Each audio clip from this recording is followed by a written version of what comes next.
Hello, नमस्कार। Sangeetanjali music school में आप सबका एक बार फिर से स्वागत है। मैं अजय झा।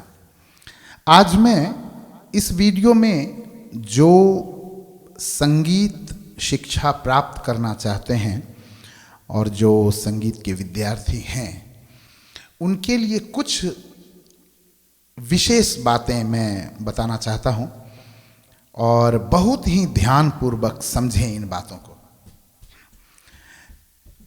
इनमें कुछ बातें बहुत ही नॉर्मल लगता है, परंतु हमारे संगीत शिक्षा के लिए और हमारे संगीत भविष्य के लिए बहुत ही आवश्यक है।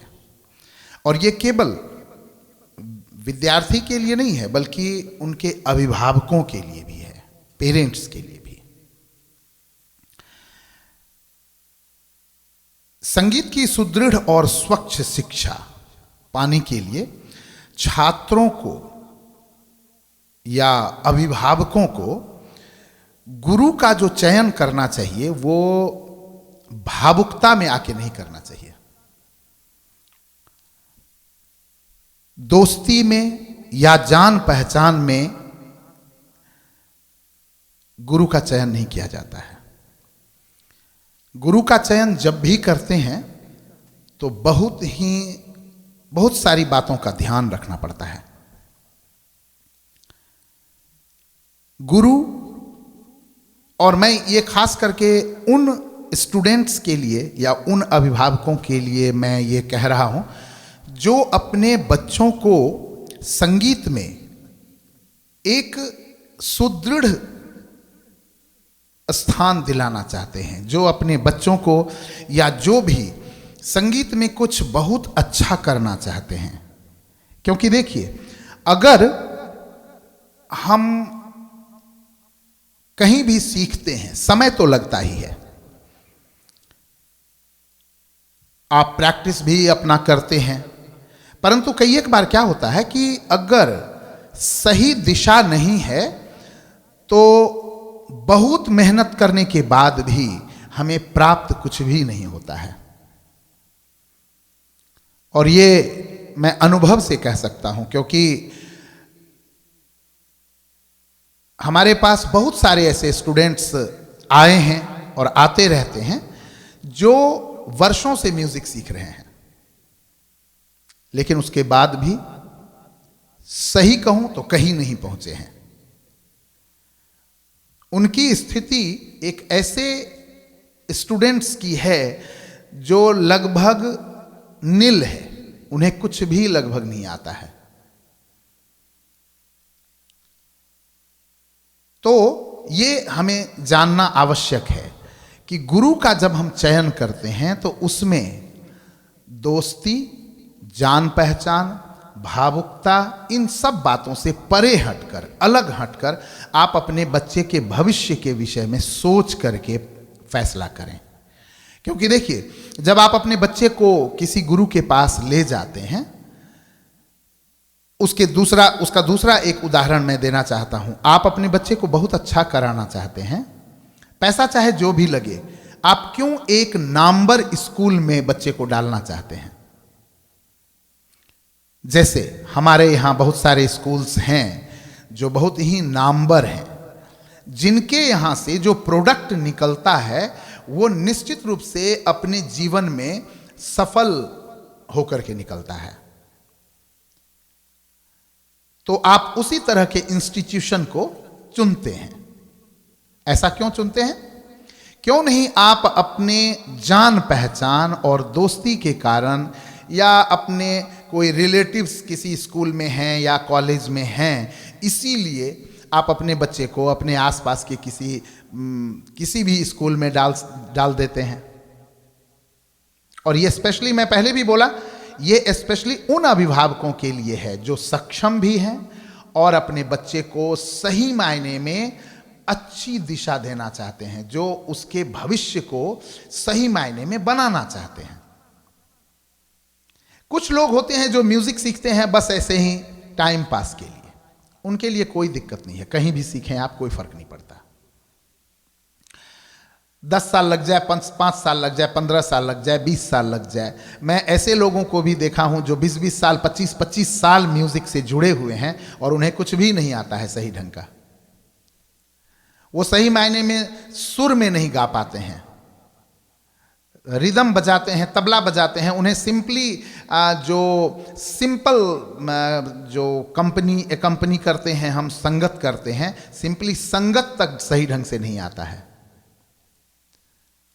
20-20 साल, 25-25 साल की बात मैं कह रहा हूं। ऐसा क्यों होता है? क्योंकि हम जब शुरू करते हैं, प्रारंभ करते हैं, तो हमारा चयन कहां पर सीख रहे हैं, किससे सीख रहे हैं, ये हम सही दिशा में नहीं चेक करते हैं। इसीलिए सभी अभिभावकों से और उन स्टूडेंट्स से मैं यही कहूंगा कि जब आप गुरु चयन करते हैं, सोच समझ कर करें। और पहले भी मैं कई एक वीडियो में बोला हूं, जब आप कहीं पर सीखते हैं तो साल 2 साल तो गिनती नहीं किया जा सकता है, लेकिन अगर साल में 2 साल में आपको म्यूजिक समझ में नहीं आना शुरू हो रहा है, आप सही ढंग से स्वर नहीं ले पा रहे हैं, सही ढंग से आप गा नहीं रहे हैं, तो आप समझ लीजिए कि आप अंधकार में हैं, समय आपका बर्बाद हो रहा है। उसके बाद क्योंकि ये क्या होता है, गुरु में बहुत सारे ऐसे गुरु होते हैं जिनके डिफरेंट डिफरेंट कैरेक्टर्स होते हैं। वाचाल, ज्यादा बहुत बोलने वाला, अभिमान से भरा हुआ, और अपने बारे में प्रैक्टिकली ज्ञान ना होते हुए भी बहुत बोलना, अपनी प्रशंसा करते हुए थकते नहीं। ऐसे लोग, ऐसे गुरुओं से बचना होता है। और उससे भी अधिक जो महत्वपूर्ण है वो है दुष्चरित्र। जब आप गुरु से मिलते हैं तो गुरु का चरित्र कैसा है, इसे भी पता करने की कोशिश करें। लड़कियों के प्रति, पुरुषों के प्रति, या ऐसे भी एक जनरल तरीके से भी। जैसे बहुत सारे शिक्षक होते हैं जो हर हमेशा नशा में चूर होते हैं, हर हमेशा शराब पिए होते हैं, या हर समय उस तरह के मूड में होते हैं। कोई ना कोई ड्रग्स और कोई ना कोई व्यसन उनके जीवन में बहुत अधिक होता है। ऐसे गुरुओं से भी बचना चाहिए लोगों को, क्योंकि जब हम गुरु के संगत में होते हैं तो गुरु का जो जीवनचर्या होता है, गुरु जिस तरह से काम करते हैं, उनका असर स्टूडेंट्स पे भी पड़ता है। जैसे कहते हैं ना, एक बंदिश है, राग यमन में बंदिश है, गुरु ना माने तो गुण नहीं आवे, शरण गहे गुरु की ढब। ये एक पंक्ति है जो ये समझाता है कि जब आप गुरु के पास होते हैं तो गुरु की ढब, गुरु की तरह अपने जीवनचर्या को बनाना चाहिए।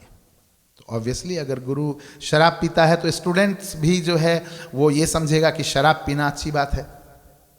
जैसे मैं किसी व्यक्ति से सुना, एक अच्छे कलाकार हैं और उनसे वो सिगरेट पी रहे थे, तो किसी ने प्रश्न कर दिया, एक यंग बच्चा जो उसका फैन था, जो कि बहुत पसंद करता था उसके गायकी को, और सिगरेट पीते हुए देखा उसे, तो उससे पूछा कि आप ये सिगरेट पीते हैं, ये गले को खराब नहीं करता है क्या? तो वो कलाकार बताया कि सिगरेट पीने से ये होता है कि थोड़ा सुरूर सा आ जाता है, और इसीलिए फिर गाने में आनंद आता है, अच्छा लगता है और अच्छी गायकी हो पाती है। बिल्कुल गलत, बिल्कुल गलत है। और गलत ही नहीं, गंदी बात है। ऐसा कभी नहीं होता। सिगरेट से जो नुकसान होता है वो तो शरीर के लिए नुकसान होता ही होता है, और सुरूर उससे नहीं, सुरूर प्रैक्टिस से होता है और समझ से। संगीत को जितना अधिक आप समझते जाएंगे, जिस डायरेक्शन में आप समझते जाएंगे, उस डायरेक्शन में आपका सुरूर उतना ही बढ़ता चला जाएगा। अगर आप क्लासिकल में हैं और क्लासिकल की ओर आप गहराई से जा रहे हैं, तो एक समय आएगा, और अच्छा रियाज कर रहे हैं, ईमानदारी से रियाज कर रहे हैं, तो एक समय आएगा जबकि आपको क्लासिकल में ही एक सुरूर सा आने लगेगा। इतना नशा होगा आपको क्लासिकल का कि आप जब गाएंगे तो आपको बहुत ही आनंद आएगा, और केवल आपको आनंद नहीं आएगा बल्कि लोगों को भी आनंद आएगा आपके गाने का। संगीत में तो सुरूर ऐसे ही है, उसे किसी नशा की जरूरत नहीं होती है, लेकिन यह नशा तभी होता है जब सुर की समझ अच्छी होती है। बहुत सारे बेसुरा गाने वाले लोगों को भी सुरूर बहुत होता है, लेकिन वो सुरूर स्वर का नहीं होता है बल्कि वो अभिमान का सुरूर होता है। अभिमान भी एक नशा है। वो अपनी गायकी को ही, चाहे वो बेसुरा गा रहा हो चाहे बेताला गा रहा हो, लेकिन उसके अंदर इतना अभिमान भरा होता है उस चीज को लेकर के कि वो अपने में ही नशा में चूर रहता है। उसको कहते हैं अभिमान के नशे में चूर रहना। तो यह समझना बहुत जरूरी है कि गुरु का चरित्र कैसा है, गुरु संगीत को किस प्रकार देखता है, क्लास में या समाज में गुरु की दृष्टि कैसी है। इन सब बातों पर रिसर्च करके अपने बच्चे को गुरु के पास भेजना चाहिए, क्योंकि गुरु का अर्थ बहुत ही गहरा होता है। आज के समय में आप देख सकते हैं, यही कमी के कारण, इसी कमी के कारण हमारे यहां संगीत के गुरु को तो छोड़ दें, जो भक्ति के गुरु हैं, जो सदगुरु कहलाते हैं, उनकी भी स्थिति अभी ऐसी हो रही है जो हम पहचान नहीं पाते हैं। और जब भंडा फूटता है तो भांडा फूटने के बाद हमें पता चलता है कि ये गुरु ऐसा था वैसा था। यहां तक कि उसे, ऐसे गुरु तक को, सदगुरु तक को किसी की हत्या कर देने में भी कोई संकोच नहीं होता है। ऐसे बहुत सारे एग्जाम्पल अभी हमारे समाज में है, जिसके कारण कई एक बार मेरे दिमाग में आता है कि मैं इस तरह से बात होनी चाहिए लोगों के बीच, या सरकार को कुछ ऐसा करना चाहिए कि गुरुडम को समाप्त कर दिया जाए। क्योंकि जितना मेरा अनुभव है, मुझे नहीं लगता है कोई भी सदगुरु, जिसे हम सदगुरु कहते हैं, ऐसा कोई सदगुरु होता है। और ये मैं शास्त्रों की बात भी मैं कह सकता हूं आपको कि शास्त्रों में भी बताया गया है कि सदगुरु ऐसा था वैसा था। मैं समझता हूं ये सब कहानी है, कहानी के अलावा कुछ भी नहीं है। खैर, ये टॉपिक ही बिल्कुल अलग है, इसे हटा दिया जाए। मैं संगीत की बात कर रहा था, तो संगीत में भी गुरु को ढूंढने की जरूरत है। गुरु के चरित्र को, सब कुछ को समझ करके गुरु करना चाहिए, क्योंकि संगीत साधना है, संगीत पूजा है। संगीत केवल एंटरटेनमेंट, जो आज हम कह रहे हैं, वो नहीं है। इसी एंटरटेनमेंट के कारण जब संगीत को इस दृष्टि से देखा जाता है और इस दृष्टि से ही उसे जीवन में लिया जाता है, तो संगीतज्ञ को भांड कह देते हैं, जबकि संगीतज्ञ भांड नहीं है। संगीतज्ञ वो नहीं है जो एंटरटेन के लिए कुछ भी करता हो, जो आज हमारे समाज में बहुत ही खुल करके हो रहा है। संगीत की जो ऊंचाई है, संगीत की जो प्रतिष्ठा है, वो सब समाप्त होता जा रहा है धीरे धीरे। तो इन बातों पर ध्यान देना आवश्यक है कि जब हम संगीत सीखने जाते हैं, संगीत के गुरु के पास जाते हैं, तो किस तरह का गुरु करें, उसके संगीत की गहराई क्या है, संगीत की समझ क्या है, संगीत का दृष्टिकोण क्या है, व्यक्ति के प्रति क्या दृष्टिकोण है, उसका अपना चरित्र कैसा है, उसका अपना प्रैक्टिस कैसा है, वो संगीत की साधना को किस प्रकार करता है, ये उनके जीवनचर्या में शामिल होता है। और जब आप वो देखते हैं तो देखने के बाद आप समझ सकते हैं कि जो व्यक्ति है जिसको हम गुरु बनाने जा रहे हैं, वो संगीत को किस स्थिति में ले रहा है, संगीत को किस तरह का मानता है, संगीत के प्रति उसका जो लगाव है, संगीत के प्रति जो उसकी धारणा है, वो किस तरह की है। इसीलिए मैं बहुत बार कहता हूं कि संगीत एक व्यवसाय बन करके रह गया, इसे इससे बाहर निकालना होगा। परंतु वो तभी संभव है जब आप भावुकता त्याग कर, समझ करके गुरु करें और बहुत ही धैर्य से संगीत को सीखें। और गुरुओं से भी यही आग्रह होता है मेरा हर हमेशा कि अगर आप सही गुरु हैं तो आप जब किसी भी विद्यार्थी को सिखाते हैं तो केवल शुल्क के लिए ना सिखाएं। आप फीस लें, निश्चित रूप से आपको फीस लेना होगा, क्योंकि आपका परिवार है, घर है, आपको बिल्स पे करने हैं, बच्चे हैं, पढ़ाई लिखाई है, खाना पीना सब कुछ है, तो निश्चित रूप से आप फीस लें। लेकिन फीस लेने के बदले में स्टूडेंट्स को बहुत ही ईमानदारी से संगीत सिखाएं। और ये ईमानदारी तभी सामने आएगी जब जिस चीज की शिक्षा, जो संगीत, जिस लेवल का संगीत हम आज 15-15 साल, 20-20 साल में सिखाते हैं, जब हम उसे 5 साल में कंप्लीट करने लग जाएंगे, 6 साल में, 7 साल में कंप्लीट करने लग जाएंगे। कहने का मतलब आप इतनी ईमानदारी से उन्हें टेक्निक के थ्रू म्यूजिक सिखाएं जिससे कि बच्चा जल्दी से जल्दी म्यूजिक को समझ पाए, क्योंकि रियाज बहुत चाहिए म्यूजिक में।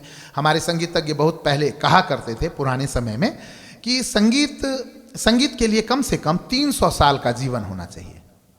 100 साल सीखने के लिए, 100 साल प्रैक्टिस करने के लिए, और फिर 100 साल प्रस्तुतिकरण के लिए। ऐसा हमारे बुजुर्ग संगीतज्ञ जो पहले हुए हैं वो लोग इस तरह से कहा करते थे। परंतु ऐसा संभव भी नहीं है और ऐसा जरूरी भी नहीं है। मैं एक बात हर हमेशा कहता हूं अपने वीडियो में, अगर साइंस आज से 40 साल पहले, 50 साल पहले मिट्टी पर, धरती पर था, तो अभी साइंस आसमान में है।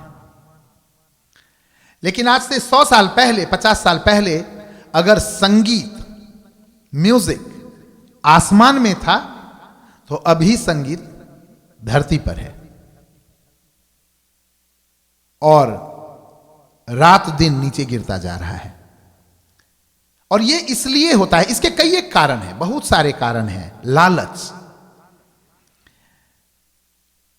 नेम फेम करने का लालच, धन कमाने का लालच, और भी बहुत सारी चीजें इसके साथ जुड़ा हुआ है। केवल इस कारण से हम पूरे संगीत को गिराते चले जा रहे हैं और हम सोच नहीं पा रहे हैं। हम ये नहीं सोचते हैं कि हमारे आने वाली पीढ़ी संगीत से वंचित रह जाएगा। जैसा कि मैं पहले भी बोला हूं आपको कि कुछ म्यूजिशियंस और कुछ सब्जेक्ट, जैसे सारंगी एक बहुत बड़ा विषय है जिसके विषय में मैं बोला हूं कि सारंगी के जो शिक्षक होते थे उनके कुछ धारणा के कारण आज सारंगी उस स्थिति में नहीं है जिस स्थिति में उसे होना चाहिए। जबकि सारंगी बहुत अच्छा साज है म्यूजिक के लिए, लेकिन उसकी स्थिति वैसी नहीं है। हमारे पास उतने सारंगी वादक क्यों नहीं है? संगीत की दुनिया में जितने प्रोडक्ट्स होने चाहिए सारंगी के, नहीं है। क्यों नहीं है? क्योंकि हमारे जो उस्ताद हैं वो संकुचित विचार के हैं। उनका सोचना आज 100 साल से 200 साल से जो ये संकुचित विचार चलता चला जा रहा है कि अगर हमें सिखाना है तो हम केवल अपने परिवार के बच्चे को सिखाएंगे, जिसके कारण और बच्चे पैदा नहीं हो पाते हैं और बच्चे सारंगी में बहुत अच्छा नहीं कर पाते हैं। सीखना एक अलग चीज है, तकनीकी तरीके से सीखना एक अलग चीज है। आप कभी भी ध्यान दें, अगर आप थोड़ा सा स्टडी करें इस पर, मेरी बातों को बस केवल ये सुन करके दिमाग में ना बिठाएं, लेकिन आप खुद स्टडी करके देखें। एक कलाकार जो ट्रेडिशनल कलाकार रहा है, जिस परिवार में या जिन उस्तादों के पास संकुचित विचार रहे हैं, आप देखेंगे उनके बच्चे बड़े ही तकनीकी तरीके से तैयार होते हैं, बड़े ही तकनीकी तरीके से गाते हैं, बजाते हैं, हर काम करते हैं। लेकिन जो दूसरे बच्चे होते हैं, इवन म्यूजिक में वो नाम भी करते हैं, गाते भी हैं, बजाते भी हैं, सब कुछ करते हैं, रेडियो से जुड़े होते हैं, टीवी से जुड़े होते हैं, लेकिन उनकी गायकी, उनके बजाने का तरीका तकनीकी नहीं हो पाता है उतना, क्योंकि जिस तकनीक से सीखना चाहिए वो उस तकनीक से नहीं सीख पाता है। इसीलिए आवश्यक है कि हम गुरु चयन जब करते हैं तो बहुत समझ करके गुरु चयन करें, तभी आपकी तैयारी तकनीकी होगी। और मैं हमेशा कहता हूं, म्यूजिक सीखने में 20 साल 15 साल नहीं लगता है, 5 साल। अगर आप में जुनून है, आप अच्छा करना चाहते हैं, प्रैक्टिस के लिए तैयार हैं, तो मैं कहता हूं 5 साल।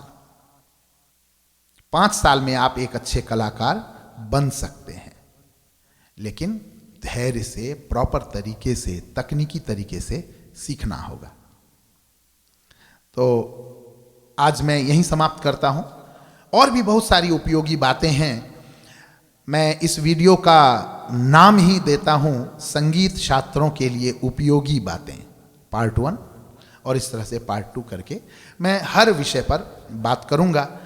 और आप हर एक वीडियो को पूरी तरह सुना करें।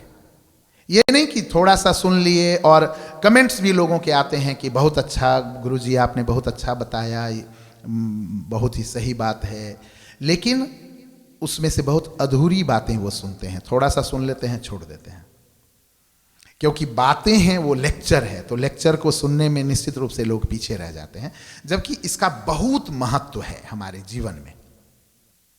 तो इसीलिए आप इसे ध्यान से सुने। बहुत सारे पार्ट्स मैं इसमें दूंगा आपको। सबसे पहला पार्ट ये है गुरु चयन, ये पार्ट 1 है, गुरु चयन। तो आप इस पर ध्यान दें और इस हिसाब से आप म्यूजिक में आगे बढ़ें, तो निश्चित रूप से सफलता आपको मिलेगी। ठीक है, फिर दूसरे वीडियो में मुलाकात होगी। तब तक के लिए बहुत बहुत धन्यवाद। और ये भी मैं अंत में कहना चाहूँगा कि अगर आप चैनल को सब्सक्राइब नहीं किए हैं तो चैनल को सब्सक्राइब ज़रूर कर लें, जिससे आपको अपलोड होने वाले वीडियोस के बारे में नोटिफिकेशन भी मिलेगा आपको, और आप जान पाएंगे कि क्या है, क्या आया है उसमें, तो आप बहुत लाभ उठा सकेंगे। ठीक है, बहुत बहुत धन्यवाद।